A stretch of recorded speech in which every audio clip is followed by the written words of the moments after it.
Welcome back to Not Just a Headache with Dee. I'm so glad you're here. Today I'm joined by Paige and we're diving into her story of living with a migraine from the very beginning. She was diagnosed as a baby. I think you're really going to enjoy this conversation and everything she has to share. Paige, do you want to introduce yourself and tell us a little bit about you? Yep, so my name's Paige. I live in Australia. I'm really into art at the moment. I'm a painter as well as an acrylic pastel artist. Yeah, that's me. I have a daughter. I'm a creative person. Pretty much it. Awesome. All right. So, do you want to tell us, how you got diagnosed and how your journey's going? So I was diagnosed with IIH basically when I was a baby.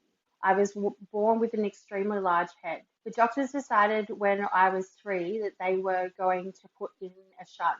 Back then it was a sternal atrium shunt, which is basically a shunt that goes from the back of my head into my heart. When they put the shunt in, it did its job. Although I still had headaches and migraines, I had other contributing health issues growing up as well. It wasn't until 2018 when I fell pregnant with my daughter, my pressure or intracranial hypertension would increase and the papilledema in the back of my eyes would flare up again. My pregnancy was hard dealing with morning sickness, blurred vision, migraines, vomiting, and was always extremely difficult. However, when I went to the doctor, he just told me that I was having migraines, and that was part of the symptoms of pregnancy. He was aware that I had a shunt put in when I was 3. I did not think anything of, and he didn't think anything of it. As you can imagine, the shunt has been inactive for a number of years prior to 2018. The doctor just kept putting me on medication after medication after medication and telling me it was just a migraine. It wasn't until 10 days before I gave birth via Caesar that they addressed the symptoms of increased pressure. What I remember of that day, I remember waking up in the morning and my head was on fire. It was pounding. We were supposed to be going out for my birthday to celebrate lunch.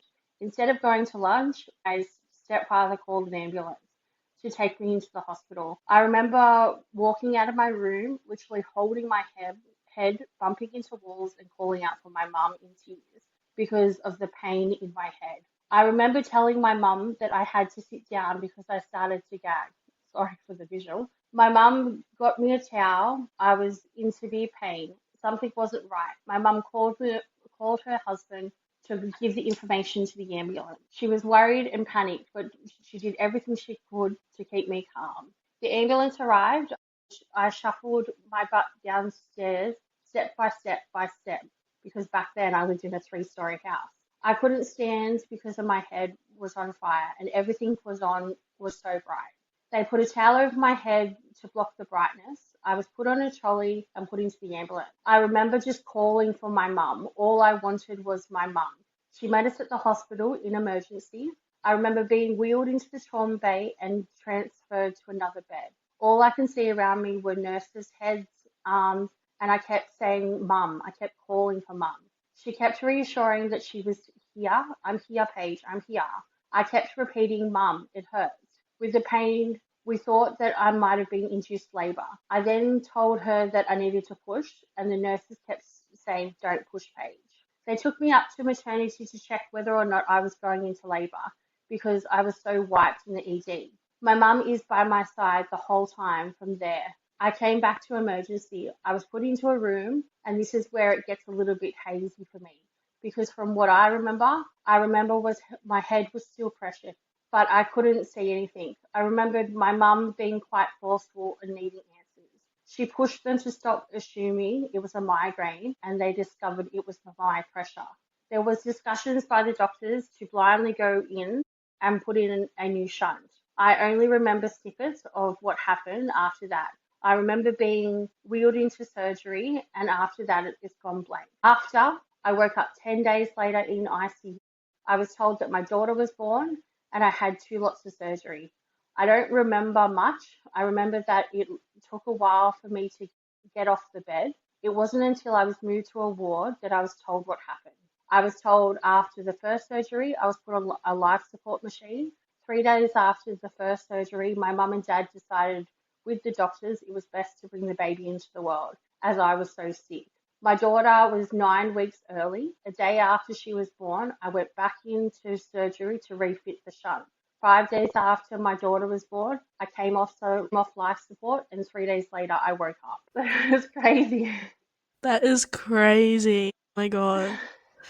Wow. I'm a little bit Very, speechless. very traumatic, but yeah, it's a journey. Yeah. I mean, probably since you were pregnant as well, that probably had a huge toll, like on IIH as well. I don't know much about how pregnancy does affect IIH, but from what I've just heard, it sounds really hard. Yeah, yeah. I didn't have a problem all of my life, like it was manageable. But as soon as I fell pregnant, it was just the doctors just kept telling me it was a migraine. So I was misdiagnosed because I hadn't had any problems since I was Mm, young when they put the shunt in. And so that's why they just kept saying it's just a migraine. It's just party pregnancy. You're just having a bad pregnancy. But, it's not a bad pregnancy. It's my mm, IIH flaring up. yeah. Wow. That is a lot to deal with as well as having a newborn. I couldn't even imagine. Okay. So speaking about now, how's your day-to-day life now with your IIH? My day-to-day life really, unfortunately, I had to leave my job earlier this year. It was a mutual agreement to leave my job because I had had so much time off over the years. So the business that I was in, they worked with me, so they were a great business to work with. Because I had a, if I get stressed, then it brings on a migraine, and the job that I was in, it was a stressful situation, so puts a lot of pressure on my eyes. So that's probably the biggest thing. Eyes are the problem. Yeah, you always wonder, like, now with me, I'm too scared to get another job because I have surgery coming up. So, yeah, it's like you feel like you're a little bit behind in life because you want to get a job, but you can't get a job because you're waiting for this. But then after that, you don't know if you'll be able to get a job. So it's like this backwards and forwards, which can be really frustrating. Yeah, yeah, no, it's definitely nerve-wracking. Like I've Yeah, worked since I was 14, and yeah, it wasn't until I fell pregnant and then earlier this year that it sort of hits home that I've had to like put my health first and like really focus on being well over being unwell and pushing myself too hard. definitely. Are there any triggers, patterns, or symptoms that have really shaped your day to day life? Yes, for all the mushroom lovers out there, I can't have mushrooms. They bring on migraines. I can't have them because it brings on nausea, and then after the nausea, I get the migraine. So knowing what to eat is important. Also, as I've already touched on, a big factor is stress. So I have to be a relaxed person. Yeah, I can't be a stressed person. that is so interesting. I've never heard mushrooms before. Yeah, I don't know what it is, but you know how like with some people, if they have too much sugar, they get a headache. I guess Yeah. with mushrooms, it's the same thing with me. Yeah. It's so interesting because everyone has different triggers. For me, it's being in the sun for too long. And then for Marlena last week, she can't have salt. And now for you, you can't have mushrooms. That's very interesting. Yeah, Alright. yeah, no, that's probably the biggest thing. The only other thing I can think of is going up a hill. If it's going up like a mountain, I can feel the pressure in my back building. Mm, But like going down a hill is fine. It's just going up the hill. that's very relatable. Yeah. What's something about your experience that even medical professionals often get wrong? That even though my symptoms are residing and they are manageable now, there are days where they're not. But also, for example, my eyes, as I've partially lost vision from back in 2018, because doctors don't realize what's really going on and the pressure behind my eyes caused such damage. Being told in 2019 of January that I had lost vision in my right eye and that the vein that gives you clear sight is completely gone, dead, not coming back. That's what the doctor said to me. My eyes are continuing to deteriorate. So when I go to the ophthalmologist, they still tell me that it's at a manageable stage. But there are days where the sight is blurred and darker. And when you explain that to a doctor and you feel they don't believe you, that's the frustrating. So yeah, that's probably the Definitely. biggest one. It's super, super frustrating when, like, you go to the ophthalmology department, they look in your eyes and they say it's fine. they say there's like a little bit of like damage there, but like you're fine. You can see that there's damage, but you're not going to do anything about it. You're just going to wait until I have to come to the ER and get another lumbar puncture. It's Yeah, wild to me. yeah, no, I like it's just annoying. Like the last time I went to the ophthalmologist, they told me that it's not darker, that I'm actually seeing my eyelashes because my eyelid has dropped so much. And it's just, to me, it looks darker. There's no point telling me it's my eyelash because in my eyes, it looks darker. Yeah, So, that's yeah, crazy. that's probably the biggest frustrating part. Hmm. Them telling you what you're seeing is not true. Yeah, yeah. That would be really frustrating, honestly. Okay. How has IEH affected your mental or emotional well being? So I suffer from depression as well as anxiety.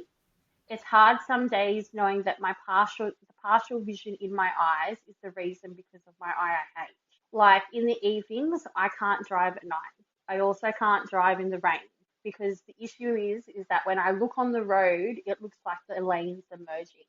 So how I try to explain to people is like when you splash your water into your eyes and then try to look out, everything looks like it's merging together. So that's what's happened to me when I drive. So unfortunately, I've had to stop driving, especially in the evening and in the rain. I hate the rain, especially in Australia in the winter when it rains and rains and rains. There are no driving days for me. That's probably the biggest thing is knowing that my vision is going is the biggest issue because it's you second guess everything. And like even just taking a step up on a curb, for me it's I have to double check that I'm taking a step up on the curb. Yeah, and knowing that it's there. Because if you don't, you fall down and that's embarrassing for you and also embarrassing for other people, trying to help you get back up again.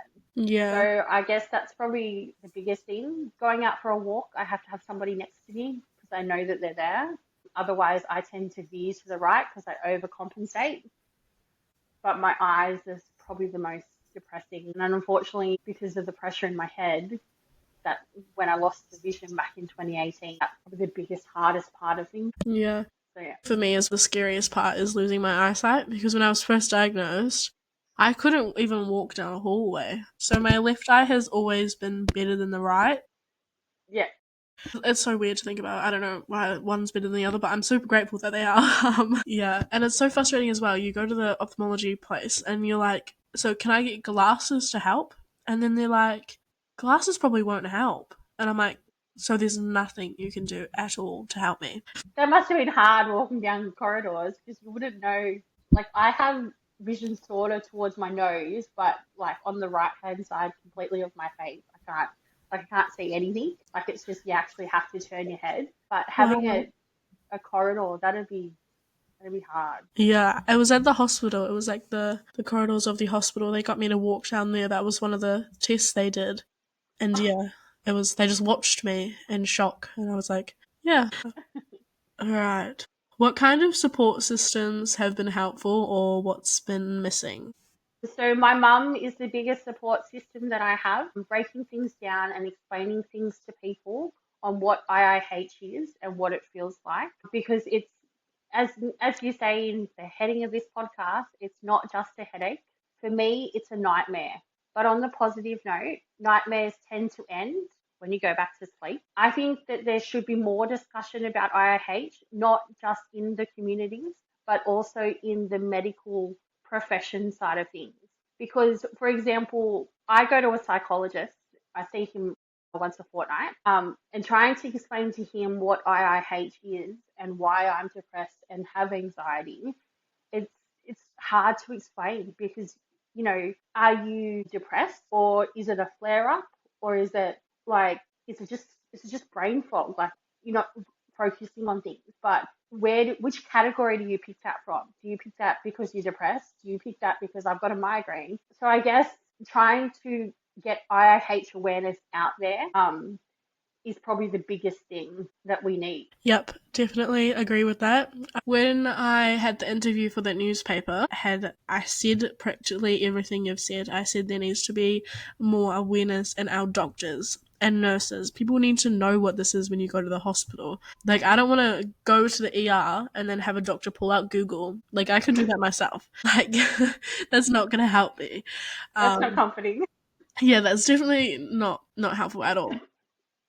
So yeah, I'm hoping with this whole newspaper thing that doctors read it and see it. I actually don't even know who reads the newspaper nowadays, but my mum was amazing with me as well. They're definitely superwoman.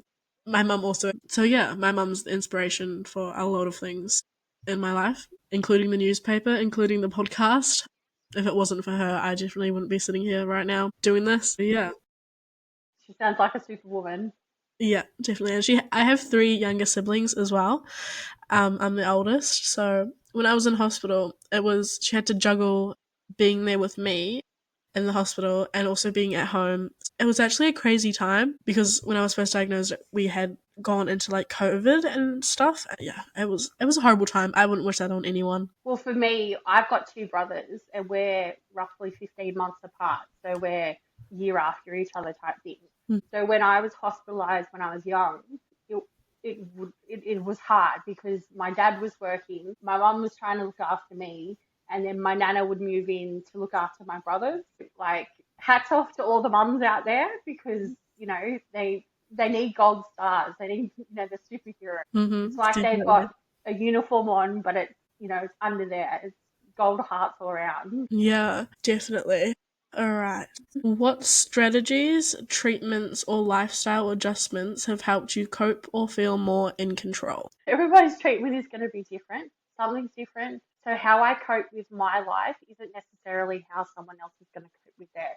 The lifestyle adjustments that I have made to make for my eyes as that was not being able to drive in the dark or in the rain, walking on a footpath, having somebody there so I know that they're there so I don't, drift off to like a road, for example. That's probably the biggest thing. And wearing sunglasses in the sun because for someone who can't see much through their right eye, glaring in the sun is probably the biggest thing. Knowing that when I have a migraine that I know what to do. I knew that for me, I have to tell myself out loud that I'm safe and where I am. Because of the history of me being in ICU all those years ago, when I woke up in shock. So knowing that I'm safe and even like saying out loud, I'm safe, I know where I am, um, those types of things, in knowing what to do at the time. So for me, I take two pain medication tablets. I head off to a hot shower and I make sure the hot water is hitting my lower back. I have a glass of water and then I go off to bed to fall asleep. Because once I can get to sleep, I will be able to feel better when I wake. So that's probably the biggest thing. Yeah. I you probably have so much trauma from being in the ICU. That would actually be terrifying. One of my worst nightmares is like not knowing or like the unknown of like what's gonna happen. So scary. Well, the first couple of years, like I'd wake up and I'd be at home where like, flashbacks for people are real because like for the first couple of years when I came home, I would wake up around the September, October mark for a month and I'd be able to like smell the antiseptic of the hospital, but I'd be at home. It's like there's no antiseptic in the hospital. So when I used to see a psychologist back then, he would say, put up pictures where you wake, like as soon as when you wake up on your side or whatnot, to put up pictures to know that you're not in hospital, Paige. You're at home, and you can see the drawings and the paintings that you've done with your daughter, or like have comments like quotes written, knowing that so it brings you back to you and it brings you back to your house. So that's probably the biggest thing is my safety is my issue because like I don't like not feeling safe. That's basically what it is. Yeah. Um, That would be hard. But that's a good strategy. Just putting up pictures so that you know that you are safe. I don't even know when this happened because I've been in and out of hospital a lot, so I can't pinpoint which trip it was. There was also a time with the hospital. I don't. It's like that hospital smell. Every time I yeah. would go into the hospital, I actually felt really nauseous just because of the smell of the hospital. Really strange. Really, really strange. But yeah. It's worse when it's not the hospital, but you when you see the hospital, you can smell it before you even walk through the door. I've gotten better because all of my appointments now, they're always at the hospital. Like I've gotten better now that it's, 7 years later, but Mhm. still, those first couple of years, I'd stand out the front of the hospital going, yeah, no, no. Or if I had to go into hospital for a migraine, I would sit there, I would literally panic because my stress was that I was going to land up back in ICU. And Mhm. I would used to hyperventilate and get so upset because, and that wouldn't make the migraine any better because, Mhm. you're so in such a state. But my concern was that I was going to end up back in the Yeah, it's so scary. Okay. Is there anything unexpected that's helped, like a community routine or a mindset shift? Yes, the Facebook community groups like the IIH community group, and also the group that we've created with Not Just a Headache, as well as podcasts, anything about mindset and gratitude. For me, growing up, I always thought that I was the different one and that being so unwell was a lonely place. But for me, I'm lucky. I had several years that my symptoms resided, and even now, after 2018, all I've been and through, my symptoms are starting to be extremely more manageable. I'm now seeing my neuro team annually. I'm not required to see them more than that, which is a good thing. I see an ophthalmologist every 6 months, and as long as I keep up with those appointments, I'm okay. And I also manage my depression with a psychologist on a fortnightly basis. So as long as I keep those sort of appointments and um, information, Hmm. in place, then I'm okay. Yeah, yeah, that's great. I was always told I need to see a counselor, but I can't.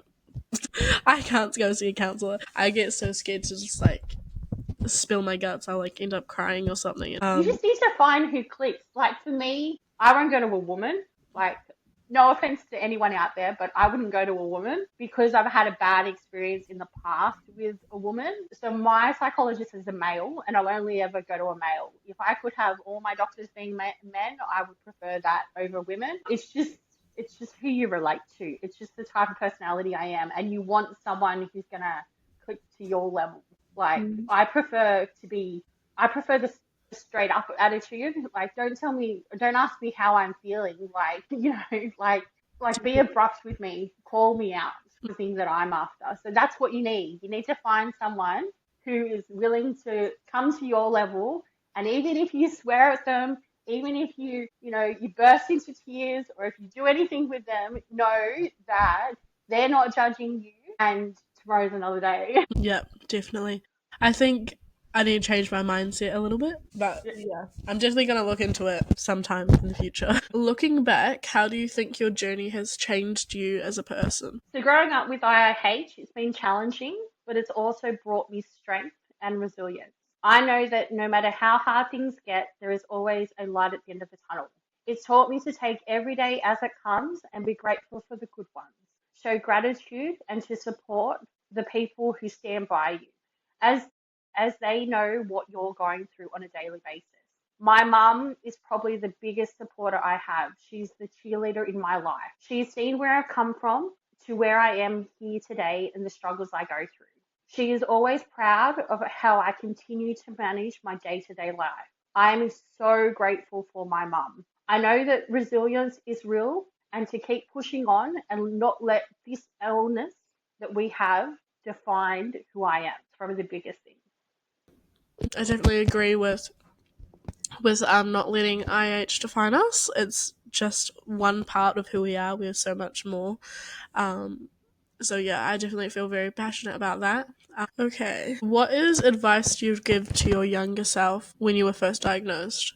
To know that even if you have a migraine, that it will be over. You just need to sleep. That's probably the biggest thing.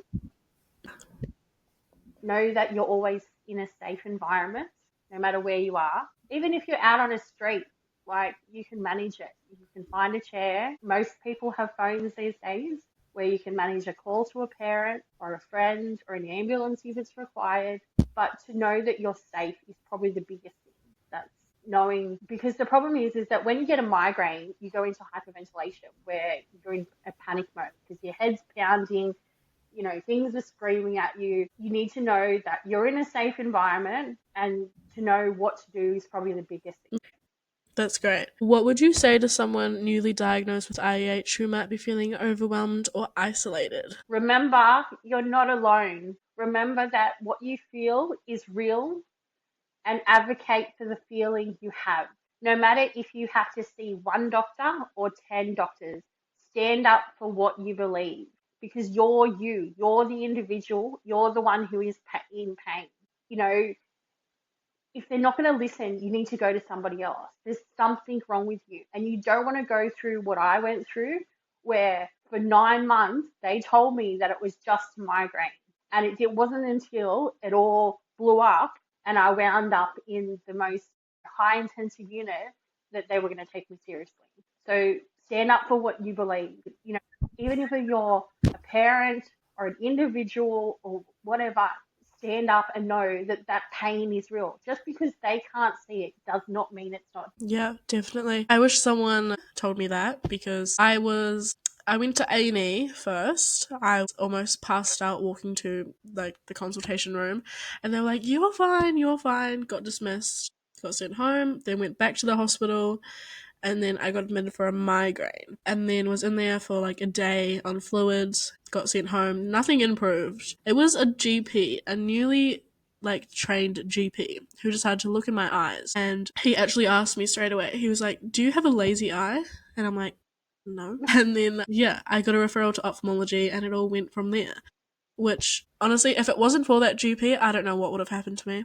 I almost couldn't walk. I was literally sleeping all day. It was horrible. It's not good at all. Yeah, At least they realize that something was. exactly. Yeah, I'm hoping this podcast can like some people can hear it and like maybe who are undiagnosed could maybe finally get diagnosed. That's true. Yep, that's what we need out there.